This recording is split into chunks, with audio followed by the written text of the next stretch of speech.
She walked onto the stage holding nothing but a fragile voice and a prayer she had never dared to sing out loud. What happened next stunned the judges, silenced the crowd, and changed her life forever. If you believe in moments that feel heaven-sent, subscribe now and stay with this story, because what you're about to hear is more than a song. It's a miracle. The girl stood backstage listening to the roar of the audience beyond the curtain, her heart pounding so loudly she feared the microphones would catch it.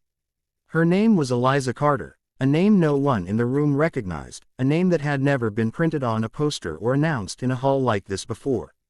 She was 19 years old, from a small town most people passed without noticing, and tonight she was about to stand in front of judges whose opinions could lift her into the spotlight or send her quietly back home. But fame was not what brought her here. She hadn't come for applause. She had come because she had promised someone she loved that she would sing, no matter how afraid she felt. Eliza's hands trembled as she clasped them together. She whispered the same words she had whispered 1,000 times before every difficult moment in her life. Jesus, please hold my voice. She didn't know if anyone else prayed like that, but it had become her own way of asking for strength when her words felt too small. Singing had never been easy for her, not because she lacked talent, but because her voice carried pain. Every note held memories she could barely face. When she was a child, music had been the safest place in her world. Her mother used to sing to her every night, soft hymns that drifted through their small house like warm light. Her father worked long hours, and money was always tight, but her mother's voice made everything feel steady. Eliza learned to sing before she learned to write her name. Music became the language of comfort, faith, and survival. Everything changed the winter Eliza turned 12. Her mother fell ill suddenly, and within months, the house that once echoed with songs fell silent. Hospital rooms replaced lullabies. Machines replaced melodies. On the last night Eliza spent with her mother, she begged her not to leave. Her mother, weak but smiling, squeezed her hand and whispered something Eliza would never forget. Sing when you're afraid. Sing when you can't speak. Let God hear what your heart can't say. After her mother passed, Eliza stopped singing. Every note reminded her of what she'd lost. At school, teachers noticed her grades slipping. Friends drifted away. Her father tried to stay strong, but grief weighed on him too.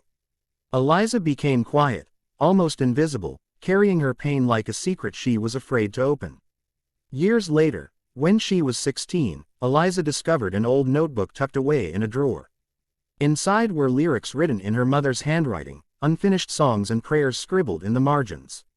One line stood out, written darker than the rest, as if pressed with urgency.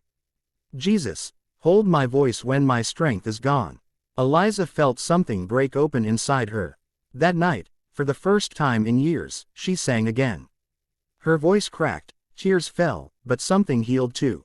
From that moment on, Eliza sang in secret. In empty churches. In her bedroom late at night. She sang when life felt heavy and when hope felt distant. Music became prayer again, not performance.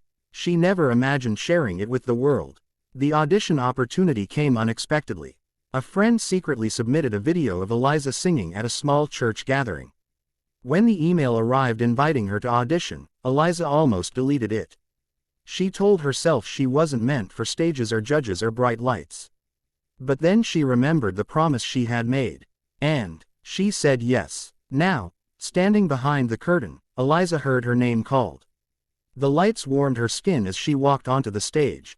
The judges smiled politely, unaware of the storm of memories rising in her chest. One judge asked her what she would be singing. Eliza hesitated, then spoke honestly. I'll be singing a song called Jesus, Hold My Voice. I wrote it for my mother. The room grew quieter. The judges nodded, expecting another emotional story, another hopeful singer. But none of them expected what came next. The first note Eliza sang was barely louder than a whisper. Her voice trembled, thin and vulnerable.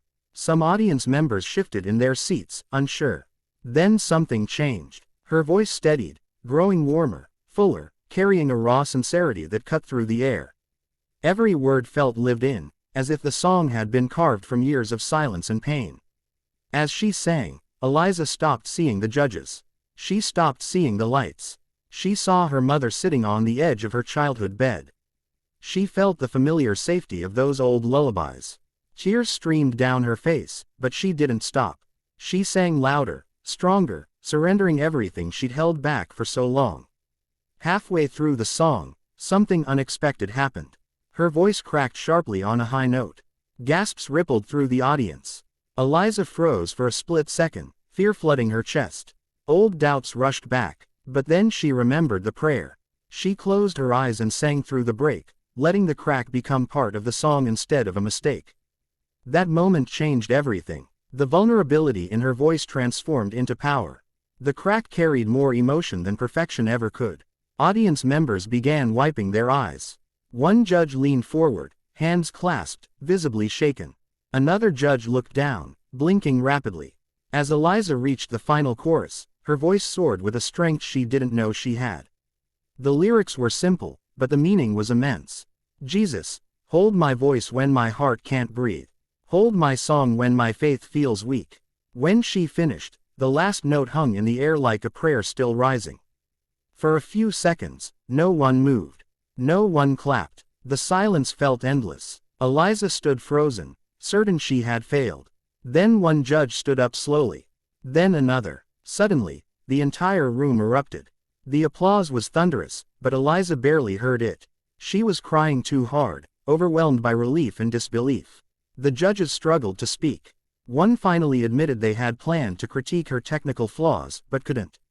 Another said they forgot they were judging a competition and felt like they had been invited into something sacred. A third judge revealed that the song reminded them of a loved one they had lost and thanked Eliza for her courage. Then came the twist no one expected. One judge asked Eliza if she knew that her song had already touched someone very important. Eliza looked confused. The judge explained that during rehearsals, a crew member battling a severe illness had heard Eliza practicing quietly and asked for the song to be played again because it gave them peace. Eliza covered her mouth, stunned. She had already reached someone without knowing it. As the golden button was pressed, confetti fell, but Eliza looked upward instead of around. She whispered thank you, not to the judges, not to the crowd, but to the one she had been singing to all along. That performance changed Eliza's life, but not in the way people expected. She didn't become famous overnight. She didn't chase charts or headlines. Instead, her song spread quietly, shared by people who needed it most. Hospitals played it, churches sang it, strangers wrote to her saying it helped them through grief, fear, and loss. Eliza continued singing, not as a performer chasing applause, but as a voice of comfort for those who felt unheard. She often said the stage didn't give her a voice. Faith did. And every time she sang Jesus, hold my voice, she felt her mother listening. Her story reminded the world that sometimes the most powerful voices are not the loudest or the most polished. They are the ones that tremble, break, and rise anyway. The ones that sing not to be seen, but to survive. And now, as you finish watching this story, remember this. You never know who needs your voice, your story, your courage. Even when you feel weak, your voice can still reach heaven.